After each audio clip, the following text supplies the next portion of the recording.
الحمد لله رب العالمين والصلاة والسلام على رسوله خاتم النبيين وعلى آله الطيبين وأصحابه الطاهرين والمؤمنين والمسلمين كلهم أجمعين أما بعد فقد قال الله سبحانه وتعالى في كلامه القديم والفرقان الحميد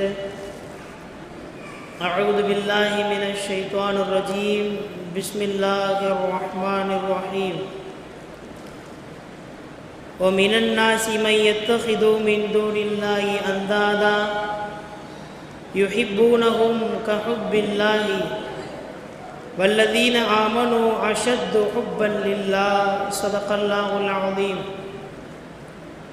وقال النبي صلى الله عليه وسلم في الحديث الشريف أكثروا ذكر الله حتى يقولوا مجنون وكما قال صلى الله عليه وسلم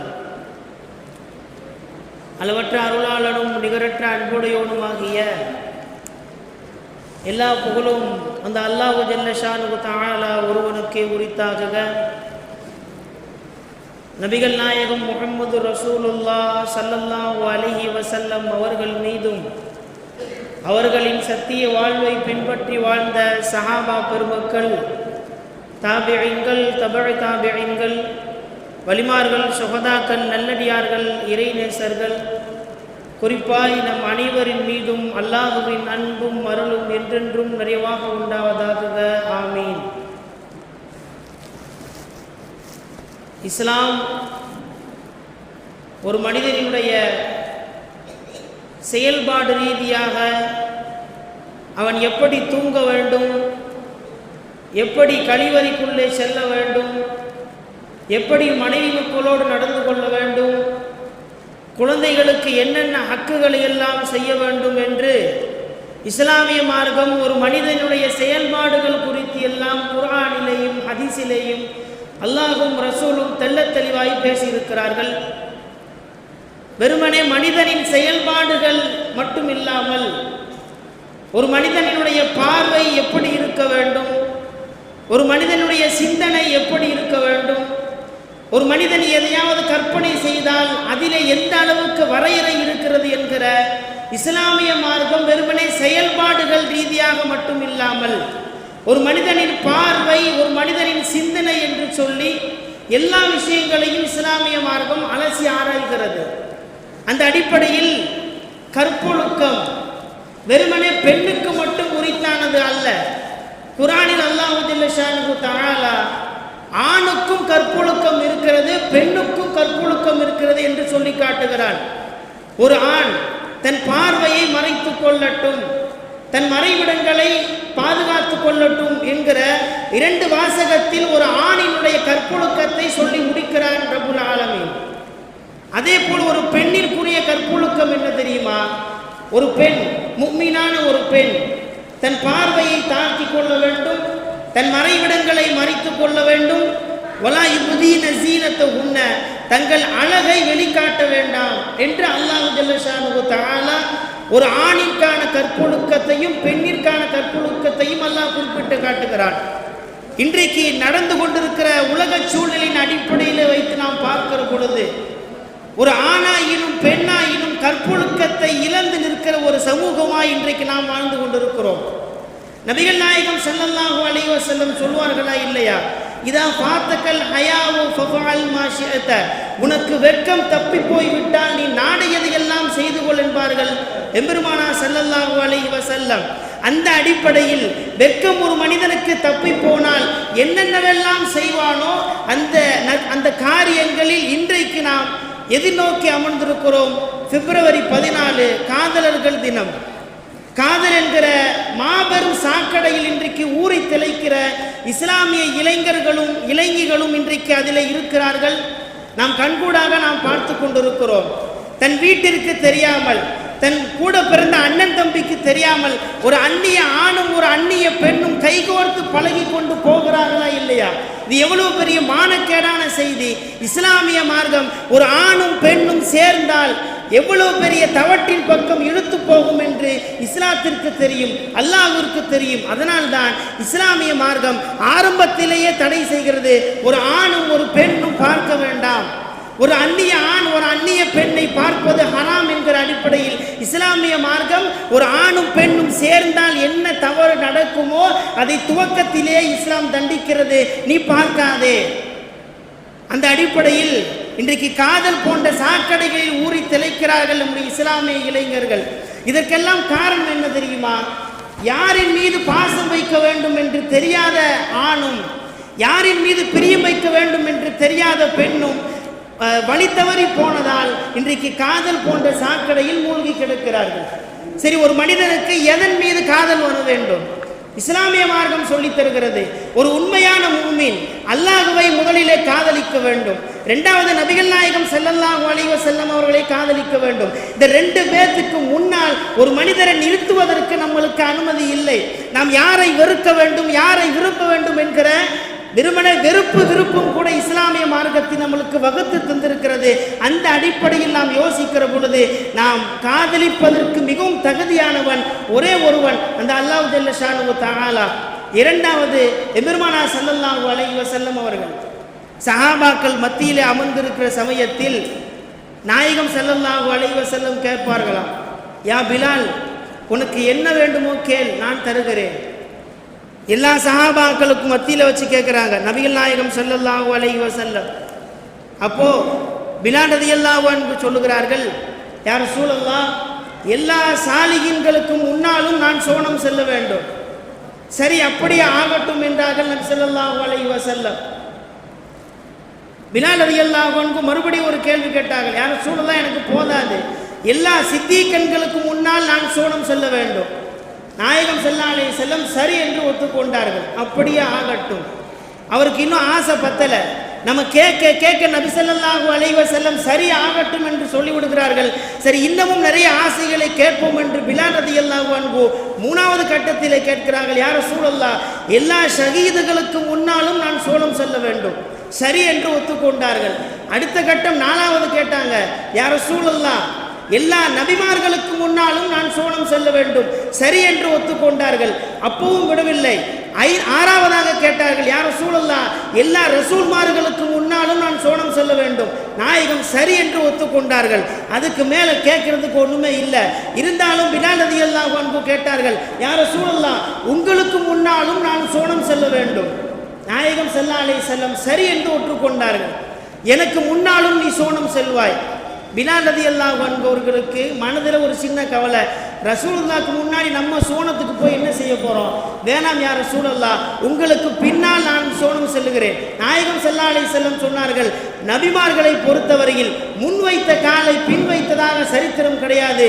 எனக்கு முன்னால் என் ஒட்டகத்தின் கடிவாளத்தை பிடித்து கொண்டு நீ சோனம் செல்வாய் என்பதாக எம்பெருமானார் ஸல்லல்லாஹு அலைஹி வஸல்லம் சொல்லிவிட்டு ரசூலுல்லாஹ் கேட்குறாங்க, யா பிலால், உன் மனதிலே எனக்கு இடம் கொடுப்பாயா? உன் கல்வியிலே எனக்கு கொஞ்சம் இடம் கொடுப்பாயா? பிலால் ரலியல்லாஹு அன்ஹு சொன்னார்களாம், யா ரசூலல்லாஹ், என்னை மன்னித்து விடுங்கள். என் உள்ளம் முழுக்க, என் கல்பு முழுக்க நான் அல்லாஹ்வை நிரப்பி வைத்திருக்கிறேன். என் கல்பு முழுக்க நான் அல்லாஹ்வை நிரப்பி வைத்திருக்கிறேன். எனவே உங்களுக்கு அதிலே இடம் இல்லை என்பதாக ஹஜ்ரத் பிலால் ரலியல்லாஹு அன்ஹு சொல்லுகிறார்கள் என்றால் யோசிக்க வேண்டும். அல்லாஹ்வை கல்பு முழுக்க நிரப்பி வைத்தவர்கள், அல்லாஹ்வை முழுக்க காதலித்தவர்கள் நம்முடைய முன்னோர்கள், சஹாபா பெருமக்கள். அவர்களின் பாதையிலே போகிறோமா என்பதை நாம் யோசிக்க வேண்டும். இது அல்லாஹ்வின் மீது இருக்கக்கூடிய முன்னாள் சஹாபாக்கள் இருந்த அளப்பிரியான காதல். இரண்டாவது செய்தி, தன் மரணத்தை விடவும் நாயகத்தை நேசித்த சஹாபாக்கள் என்று சொல்லி வரலாற்றை புரட்டி பார்த்தால் நிறைய உண்டு. நான் முன்னால் சொன்ன அதே ஹஜ்ரத் பிலால் ரலியல்லாஹு அன்ஹு மரணப்படுக்கையிலே படுத்து கிடக்கிறார்கள். இன்னும் கொஞ்ச நேரம் கழித்து மௌத்தா போகிறாங்க. அந்த மாதிரியான ஒரு சின்ன தருணம். நம்மளா இருந்தால் அந்த நேரத்தில் என்ன செய்வோம் யோசித்து பார்க்க வேண்டும். பக்கத்தில் பிலால் ரலியல்லாஹு அன்ஹு அவர்களுக்கு பக்கத்தில் அவருடைய மனைவி, யா வைலதா, எனக்கு வந்த கை சேதமே, என் கணவர் மரணிக்க போகிறார், நான் எவ்வளவு கஷ்டப்பட போகிறேன் என்று தெரியவில்லை என்று சொல்லி தன் கணவனினுடைய மரணத்தை நினைத்து மனைவி புலம்பிக் கொண்டிருக்கிறார்கள். அந்த நேரத்தில் பிலால் ரலியல்லாஹு அன்ஹு சிரித்தார்களாம். சிரித்த உடனே மனைவிக்கு செம்ம கோபம். நான் எவ்வளோ கவலையில் இருக்கிறேன், என்னை விட்டு தனியாக போறீங்கன்னு சொல்லி நீங்கள் சந்தோஷமாக இருக்கிறீர்கள் என்று கேட்டதற்கு ஹஜ்ரத் பிலால் ரலியல்லாஹு அன்ஹு சொன்னார்கள், நான் எங்கே போகிறேன், என் ரசூலை பார்க்க போகிறேன், வானத்தை நோக்கி என்னுடைய ஹபீப் என்னுடைய எம்பெருமானார் ஸல்லல்லாஹு அலைஹி வஸல்லம் அவர்களை பார்க்க சந்திக்க போகிறேன். எனவே எனக்கு மரணத்திற்கு முன்னால் என் நாயகத்தை சந்திக்க போகிறேன் என்பதுதான் எனது மனது முழுக்க குலுங்கி இருக்கிறது என்பதாக தான் மரணிக்க போவதை கூட பெரிதாக நினைத்து கொள்ளாத சஹாபாக்கள் நாயகத்தை மறுமையிலே சந்திக்க போகிறேன் என்கிற ஒரே காரணத்திற்காக சந்தோஷப்பட்டார்களா இல்லையா? அது உண்மையான காதல். நான் சொல்லிக் கொண்டு வந்தது, ஒரு உண்மையான முஃமின் கல்வியிலே யாரை காதலிக்க வேண்டும் என்பதற்கு அல்லாஹ் தகுதியானவன். இரண்டாவது எம்பெருமானார் ஸல்லல்லாஹு அலைஹி வஸல்லம் அவர்கள் தகுதியானவர்கள். இன்னொரு வரலாறு கூட கேள்விப்பட்டிருப்பீர்கள். நாயகம் ஸல்லல்லாஹு அலைஹி வஸல்லம் மரணப்படுக்கையில் கிடக்கிறார்கள். எல்லா சஹாபாக்களும் கூடி நிற்கிற சமயத்தில் எல்லா சஹாபாக்களின் கண்களிலே இருந்தும் பயங்கரமான கண்ணீர் ததும்ப வடிகிறது. ரசூலுல்லாஹ் நம்ம விட்டு போறாங்களே அப்படின்னு சொல்லி ஃபாத்திமா ரலியல்லாஹு அன்ஹா அவர்களை கூப்பிட்டு நாயகம் ஸல்லல்லாஹு அலைஹி வஸல்லம் காதிலே ஒரு முனகுகிறார்கள், ஏதோ சொல்றாங்க. அதை கேட்டவுடன் ஃபாத்திமா ரலியல்லாஹு அன்ஹா இன்னமும் அழுகிறார்கள். ஏற்கனவே அழுதுகிட்டு தான் இருந்தாங்க. நாயகம் ஸல்லல்லாஹு அலைஹி வஸல்லம் தன் காதிலே சொன்ன வார்த்தைகளை கேட்டு இன்னமும் அழுகிறார்கள். சில நேரம் கழிகிறது. மறுபடியும் அதே ஃபாத்திமா ரலியல்லாஹு அன்ஹா அவர்களை கூப்பிட்டு நபி ஸல்லல்லாஹு அலைஹி வஸல்லம் மறுபடியும் காதிலே எதை சொல்ல, ஃபாத்திமா ரலியல்லாஹு அன்ஹா அவர்களுக்கு ரொம்ப சந்தோஷம். இதை நிகழ்ச்சியை பார்த்து கொண்டே இருக்கிற ஹஜ்ரத் ஆயிஷா ரலியல்லாஹு அன்ஹா அவங்களுக்கு ஒன்றுமே புரியல. ரசூலுல்லாஹ் அப்படி என்ன சொன்னாங்க? ஃபர்ஸ்ட் கூப்பிட்டு சொன்ன பொழுது ஃபாத்திமா அழுதால், இரண்டாவதாக கூப்பிட்டு காதிலே சொல்ல ஃபாத்திமா சிரிக்கிறாளே என்று சொல்லிவிட்டு ஆயிஷா ரலியல்லாஹு அன்ஹா போய் கேட்கிறார்களாம், அம்மா ஃபாத்திமா எதற்காக வேண்டி அழுதாய், எதற்காக வேண்டி சிரித்தாய்? ஃபாத்திமா ரலியல்லாஹு அன்ஹா சொல்லுகிறார்கள், என்னுடைய தந்தை என்னை அழைத்து என் காதிலே சொன்னார், இன்னமும் சில மணி நேரங்களில் நான் உங்களை விட்டு நான் பிரிய போகிறேன், நான் மரணிக்க போகிறேன் என்று சொன்ன வார்த்தையை கேட்டு நான் என் கண்களிலே இருந்து கண்ணீர் தாரையாக கொட்டியது. சரி, இரண்டாவது எதற்கு சிரித்தா என்று கேட்க ஃபாத்திமா ரலியல்லாஹு அன்ஹா சொல்லுகிறார்கள், என்னுடைய தந்தை சொன்ன வார்த்தை, எனக்கு பின்னால் என்னை சந்திப்பதில் மிகவும் நெருக்கத்திலே நீ இருக்கிறாய் என்பதாக என்னுடைய தந்தை சொன்னார். அப்படின்னா என்ன அர்த்தம்னா, நான் மரணித்ததற்கு பின்னால் என்னை சந்திப்பதற்கு நீயும் கூடிய சீக்கிரம் மரணித்து விடுவாய் என்று என் தந்தை சொல்லுகிறார் என்று சொல்லை கேட்டு நான் சந்தோஷப்பட்டேன் என்பதாக ஹஜ்ரத் ஃபாத்திமா ரலியல்லாஹு அன்ஹா சொல்லுகிறார்கள். இந்த ரெண்டு நிகழ்ச்சியிலேயும் என்ன தோணுகிறது தெரியுமா? தன் மரணத்தை விட மறுமையிலே நாயகத்தை சந்திப்பதற்காக வேண்டி பேராவல் கொண்ட சஹாபாக்களை நாம் யோசித்து பார்க்க வேண்டும். அவர்கள் எதன் மீது காதல் வைத்தார்கள், எதனால் காதல் வைத்தார்கள் என்பதை நாம் யோசிக்க வேண்டும். இன்றைக்கு ஒரு பெண்ணினுடைய அழகை, பேச்சை மயக்கி அதன் பின்னால் போகிற நம்முடைய இஸ்லாமிய இளவல்களும் இளைஞர்களும் நாம் யோசித்து பார்க்க வேண்டும். இன்னமும் சொல்ல போனால் சென்னையில் போய் பார்த்தீங்கன்னா உங்களுக்கு தெரியும், ஒரு அந்நிய ஆணும் ஒரு அந்நிய பெண்ணும் புர்காவை அணிந்து கொண்டு இஸ்லாமிய பெண்கள் செய்கிற ஒரு வரையறையை தாண்டி போகக்கூடிய மிக பெரும் தவறுகளில் அதுவெல்லாம் நடக்கிறதா இல்லையா? ஒரு அந்நிய ஆணும் அந்நிய பெண்ணும் சேர்ந்து போகிறார்கள். இஸ்லாமிய மார்க்கம் எந்த அளவுக்கு ஒரு வரையறை தந்திருக்கிறது என்று யோசியுங்கள். ஒரு மாப்பிள்ளை அவனுக்கு ஒரு பெண்ணை நிச்சயம் செய்ய முடிக்கப்படுகிறார்கள். அந்த மாதிரி ஒரு சூழ்நிலை இஸ்லாமிய மார்க்கம் எந்த அளவுக்கு அனுமதி தருவது தெரியுமா? வீட்டிலே எல்லாம் சரி என்று சொல்லிவிட்டார்கள். அந்த பெண்ணை திருமணம் முடித்து கொள்ளலாம், திருமணம் முடித்து வைக்கலாம் என்று சரி என்று ஒப்புக்கொண்டதற்கு பின்னால் இஸ்லாமிய மார்க்கம் அந்த மாப்பிள்ளைக்கு ஒரே ஒரு தடவை அந்த பெண்ணினுடைய முகத்தை பார்ப்பதற்கு மட்டும் அனுமதி, ஒரே ஒரு தடவை. அதுவும் எப்படி தெரியுமா? எல்லாரும் சரி என்று ஒத்துக்கொண்டால், இல்லை போய் பார்த்துட்டு வேணான்னா விட்டுலாம் வேற பொண்ணை பார்க்கலாம் என்பது இஸ்லாத்திலே அனுமதி இல்லை. வீட்டிலே எல்லாம் ஒத்துக்கொண்டால் இந்த பெண்ணை இந்த மாப்பிள்ளைக்கு திருமணம் முடித்து கொள்ளலாம் என்கிற அடிப்படையிலே முடிவு செய்யப்பட்டதற்கு பின்னால் அந்த மாப்பிள்ளைதாரர் அந்த பெண்ணின் முகத்தை மட்டும் பார்ப்பதற்கு மட்டும் தான் அனுமதி ஒழிய பேசுவதற்கு இஸ்லாமிய மார்க்கம் அனுமதிக்கவில்லை. ஆனால் இன்றைக்கு நிச்சயித்ததற்கு பின்னாலே அந்த நிச்சயித்த ஆணும் சரி பெண்ணும் சரி கைகோர்த்து குலுங்கி எல்லா தனிப்பட்ட இடத்துக்கும் போகிறார்களா இல்லையா? இஸ்லாம் ஒரு பெண்ணை பார்ப்பதிலே கூட நிச்சயித்ததற்கு பின்னாலேயும் கூட ஒரு வரையை இஸ்லாம் தந்திருக்கிறது. அந்த பெண்ணை பார்ப்பதற்கு மட்டும் அனுமதி. சரி, திருமணம் முடித்து விடலாம் என்று முடிவெடுத்ததற்கு பின்னால் தான் அந்த சலுகை இஸ்லாமிய மார்க்கம் தருகிறது என்றால் யோசிக்க வேண்டும். ஒரு அந்நிய ஆணும் பெண்ணும் பழகுவதில், பார்ப்பதில், பேசுவதில் இஸ்லாம் ஒருபோதும் அனுமதிக்கவில்லை. ஒருவேளை அந்த பெண் உனக்குத்தான் என்று முடிவு செய்யப்பட்டதற்கு பின்னால் பார்ப்பதற்கு மட்டும் அனுமதி அளிக்கிறது இஸ்லாமிய மார்க்கம். அப்படியானால் எந்த அளவுக்கு ஒரு அந்நிய ஆணும் பெண்ணும் பேசுவதை இஸ்லாம் தடை செய்திருக்கிறது என்பதை நாம் யோசித்து பார்க்க வேண்டும். நபி ஸல்லல்லாஹு அலைஹி வஸல்லம் அது குறித்த நிறைய செய்திகளை சொல்லி தருவார்கள். ஃபர்ஸ்ட், இந்த பிப்ரவரி 14 காதலர் தினம் இஸ்லாத்திலே அனுமதி உண்டா? நான் முன்னால் சொன்ன மாதிரி அந்நிய ஆணும் பெண்ணும் பார்ப்பதற்கு தடை, பார்க்கக்கூடாது. அப்போ இது எப்படி இஸ்லாமிய மார்க்கம் இஸ்லாமியர்கள் கொண்டாடுகிறார்கள்? யூதர் கிறிஸ்தவர்களுடைய அவர்கள் கொட்டிய சாக்கடை இதுவெல்லாம், அவர்கள் கொட்டிய சாக்கடை. நாம் இன்றைக்கு அந்த சாக்கடையிலே தான் நம்முடைய இஸ்லாமிய இளைஞர்களும் இளவர்களும் புலங்குறார்களா இல்லையா? அதன்படி தான் நாம் போகிறோமா இல்லையா? யூதர்களுக்கும் கிறிஸ்தவர்களுக்கும் மாற்றம் செய்யுங்கள் என்பதாக நாயகம் ஸல்லல்லாஹு அலைஹி வஸல்லம் சொல்லி இருக்க, நாம் நம்முடைய பிள்ளைகள் எல்லாம் அவர்களை பின்பற்றியே போகிறான். அவன் திருவிழா ஏதாவது கொண்டாடினால் இவனும் கொண்டாடுகிறான். அவன் ஏதாவது காதல் என்கிற அடிப்படையிலே செலிப்ரேஷன் செய்தால் நம்முடைய இஸ்லாமிய இளைஞர்களும் அதிலே கலந்து கொள்கிறார்களா இல்லையா? யூதனுக்கும் கிறிஸ்தவனுக்கும் மாற்றம் செய்யுங்கள் என்பவர்கள் எம்பெருமானார் ஸல்லல்லாஹு அலைஹி வஸல்லம் அவர்கள் கொட்டிய சாக்கடைகளில் இந்த காதலர் தினமும் ஒன்று. காதலர் தினமும் ஒன்று. மார்க்கத்திலே அனுமதியே கிடையாது. ஏற்கனவே நாம் சொல்லியிருக்கிறோம், நபிகள் நாயகம் ஸல்லல்லாஹு அலைஹி வஸல்லம் ஒட்டகத்திலே போய் கொண்டிருக்க ஃபத்ல் இப்னு அப்பாஸ் ரலியல்லாஹு அன்ஹு நாயகத்திற்கு பின்னாலே அமர்ந்திருப்பார்கள். ஒட்டகத்தில் போயிட்டு இருக்கிறாங்க. அப்போ குறுக்க ஒரு பெண் வந்து சந்தேகம் கேட்கிறார்கள். மசாலா, ஒரு சின்ன சட்டம், யா ரசூலல்லாஹ், இப்னு மாஜா கிதாபிலே வருகிறது. அந்த பெண் வந்தவுடன் பின்னாடி இந்த ஃபத்ல் இப்னு அப்பாஸ் ரலியல்லாஹு அன்ஹு அந்த பெண்ணை பார்க்கிறார்கள். பார்க்க தான் செஞ்சாங்க, பேசலை. அந்த பெண் யாருன்னே தெரியாது. பார்த்தவுடன் நபி ஸல்லல்லாஹு அலைஹி வஸல்லம் பின்னால் அப்படி ஒன் சைடாக அப்படி திரும்பி ஃபத்ல் இப்னு அப்பாஸ் ரலியல்லாஹு அன்ஹுடைய முகத்தை இப்படி திருப்பி காட்டுகிறார்கள்.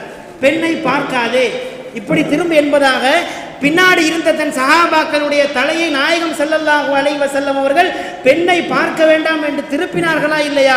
யோசிக்க வேண்டும். ஒரு பெண்ணினுடைய பார்வை, ஒரு பெண்ணுடைய பேச்சு எல்லாம் அலங்காரம். அந்த அலங்காரத்தை காட்ட வேண்டாம் என்று அல்லாஹ் சொல்லியிருக்கிறான். அந்த அலங்காரத்திலே நாம் மயங்கித்தான் இன்றைக்கு நம்முடைய இளவல்கள் எல்லாம் பின்பற்றி போகிறார்கள். எல்லாம் வல்ல அல்லாஹ் ஜல்ல ஷானு தஆலா அது போன்ற மோகத்தை அல்லாஹ் நம்முடைய குழந்தைகளுக்கும் நம்முடைய இளவல்களுக்கும் அல்லாஹ் தடை செய்து வைப்பானாக. இஸ்லாத்தில் ஒரு முன்மாதிரி இளைஞன் எப்படி இருக்க வேண்டும்? ஒரு ஆணும் பெண்ணும், நம்மளுக்கு இன்றைக்கி பேசிட்டு வர்ற சப்ஜெக்டே அதுதான். ஒரு ஆணும் பெண்ணும் எப்படி இஸ்லாத்தில் இருக்க வேண்டும்? யூசுப் அலைஹிஸ்ஸலாத்து வஸ்ஸலாம் மிக பெரும் உதாரணம். ஒரு மன்னனின் மனைவி துரத்தி கொண்டு வருகிற பொழுது ஓடினார்களா இல்லையா? வரலாறு தெரியும் உங்களுக்கு. மனோ இச்சைக்காக வேண்டி அழைக்கிற பொழுது யூசுப் அலைஹிஸ்ஸலாத்து வஸ்ஸலாம் வாலிப வயது, அதுதான் மிக முக்கியம். வாலிப வயதிலே ஒரு பெண் என்னை மனோ இச்சைக்காக வேண்டி துரத்துகிறாள், ஓடுகிறார்கள். யூசுப் அலைஹிஸ்ஸலாத்து வஸ்ஸலாம் அவர்கள் பேசிய வார்த்தை குர்ஆனிலே இருக்கிறது. ரப்பி அஹப்பு சிஜ்னி இலைய மிம்மா யதுஊனனி இலைஹி. யா அல்லாஹ், என்னை மனோ இச்சைக்காக வேண்டி அழைக்கிறாளா இல்லையா, அதை விட நான் ஜெயிலுக்கு போகிறதுக்கு ஆசைப்படுகிறேன் என்பதாக ஹஜ்ரத் யூசுப் அலைஹிஸ்ஸலாத்து வஸ்ஸலாம் சொன்னார்கள். என்றால் முன்மாதிரி இளைஞர்கள் எப்படி இருந்தார்கள், இன்றைய இளவல்கள் எப்படி இருக்கிறார்கள் என்பதை நாம் யோசிக்க வேண்டும். அதே போல நம்முடைய இஸ்லாத்திலே வரலாற்றிலே ஒரு முன்மாதிரி பெண் எப்படி இருக்க வேண்டும் என்பதற்கு கூட வரலாற்றிலே சான்று உண்டு. மரியம் அலைஹிஸ்ஸலாத்து வஸ்ஸலாம் அவர்களுக்கு முன்னால் ஒரு அழகிய தோற்றத்தில் ஜிப்ரீல் அலைஹிஸ்ஸலாத்து வஸ்ஸலாம் வந்து நிற்க மரியம் அம்மையார் சொன்னாராம். குர்ஆனிலே வருகிறது, அஊது பிர் ரஹ்மானி இன் குன்த தகியா, நான் உன்னை விட்டு நான் அல்லாஹ்விடத்திலே பாதுகாப்பு தேடுகிறேன் என்பதாக மரியம் அலைஹிஸ்ஸலாத்து வஸ்ஸலாம் சொல்லுகிறார்கள். ஆக மொத்தத்தில் ஒரு பெண்ணை ஆண் பார்த்தாலோ ஒரு ஆணை பெண் பார்த்தாலோ இஸ்லாமிய மார்க்கத்தில் முன்னால் இருந்த இளவல்களின் வரலாற்றை நாம் யோசித்து பார்க்கிறோம். மூசா அலைஹிஸ்ஸலாத்து வஸ்ஸலாம் கிணற்றில் தண்ணி எடுத்து கொடுப்பாங்க, அந்த வரலாறுலாம் கேள்விப்பட்டிருப்பீர்கள். வீட்டிற்கு அழைக்க 2 பெண்கள் முன்னால் போகிறார்கள். தன்னுடைய கரண்டிக்கால் வரைக்கும் ஆடை அணிந்திருக்கிற 2 பெண்கள் பின்னால் மூசா அலைஹிஸ்ஸலாத்து வஸ்ஸலாம் நடந்து போக காட்டிலே அந்த இருவருடைய ஆடைகளும் காட்டிலே அசைய மூசா அலைஹிஸ்ஸலாத்து வஸ்ஸலாம் சொன்னார்கள், கூனி வராஇ, 2 பேரும் எனக்கு பின்னால் வாருங்கள். வஜுன்னூனி அல தரீகி, வலதுபுறம் இடதுபுறம் எதுன்னு எனக்கு சொல்லுங்க, நான் முன்னாடி போகிறேன். காரணம் என்ன தெரியுமா? பார்வை. பார்வை தவறாக போகிறது. ஒரு பெண்ணின் பின்னால் ஆடை அசைகிற அந்த அசைவை பார்த்து ஒரு ஆணினுடைய மனம் தவறான வழியின் பக்கம் கொண்டு போகும் என்கிற அடிப்படையில் மூசா அலைஹிஸ்ஸலாத்து வஸ்ஸலாம் சொன்னார்கள், கூனி வராயி, எனக்கு பின்னால் வாருங்கள், ஜுன்னூனி அல தரீகி, வலதுபுறம் இடதுபுறம் எது மட்டும் சொல்லுங்க, நான் உங்களுக்கு முன்னால் செல்கிறேன் என்று சொன்னார்களா இல்லையா? அந்த அடிப்படையில் நாம் யோசித்து பார்க்கிற பொழுது முன்னால் வாழ்ந்த இளவல்கள் எல்லாம் முழுக்க முழுக்க இஸ்லாத்தின் அடிப்படையில் ஒரு ஆணாயினும் பெண்ணாயினும் சேர்வதற்கு இஸ்லாத்திலே அனுமதிக்கவில்லை. ஆனால் இன்றைக்கு அதையெல்லாம் தாண்டியும் கூட இன்றைக்கு நம்முடைய இஸ்லாமிய இளைஞர்களும் இளைஞர்களும் சேர்ந்து கைகோர்த்து பிடித்து ரோட்டில் நடக்கிறார்களா இல்லையா?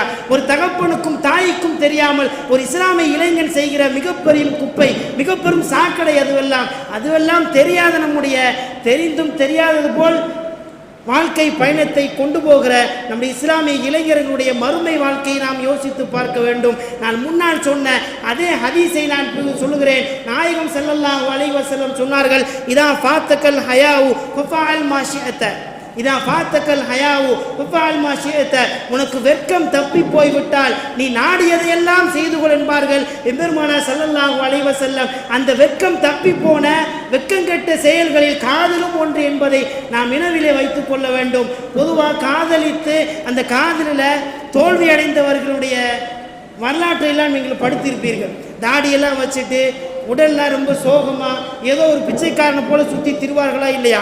காதலிலே தோல்வி அடைந்தவர்கள். இப்னு அப்பாஸ் ரலியல்லாஹு அன்ஹு அவர்களின் காலத்திலேயும் இதே ஒரு சம்பவம்.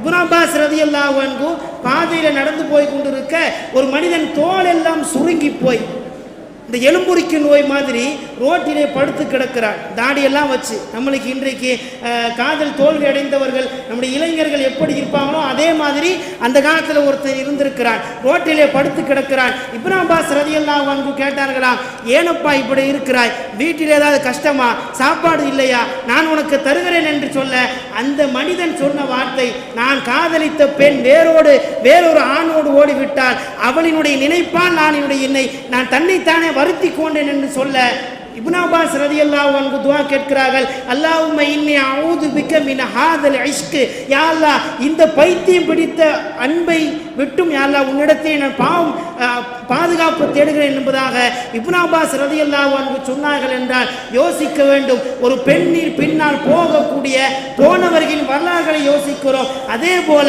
ஒரு பெண் அழைத்த போது அந்த மனோ இச்சையை விட நான் ஜெயிலுக்கு போகிறேன் என்று சொன்ன வாலிபர் ஹஜ்ரத் யூசுப் அலைஹிஸ்ஸலாத்து வஸ்ஸலாம், இது போல நிறைய வரலாறுகளை இஸ்லாத்தை நம்மால் பார்க்க முடியும். அந்த அடிப்படையில் வரக்கூடிய பிப்ரவரி 14 காதலர் தினம் எல்லாம் அல்லாஹ் ஜல்ல ஷானுஹு தஆலா அந்நிய நாட்டின் சாக்கடையிலே இருந்து நம்முடைய இளவல்களை அல்லாஹ் மீட்டெடுப்பானாக. அதுபோல கிறிஸ்தவ யூதர்களினுடைய சாக்கடை கைக்கூலிகளிலே நம்முடைய இளவல்களும் இளைஞர்களும் இளைஞர்களும் சிக்காமல் அல்லாஹ் பாதுகாப்பானாக.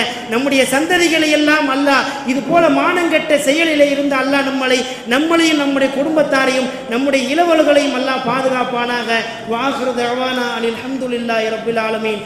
சுன்னத்துல் தொழுது கொள்ளுங்கள்.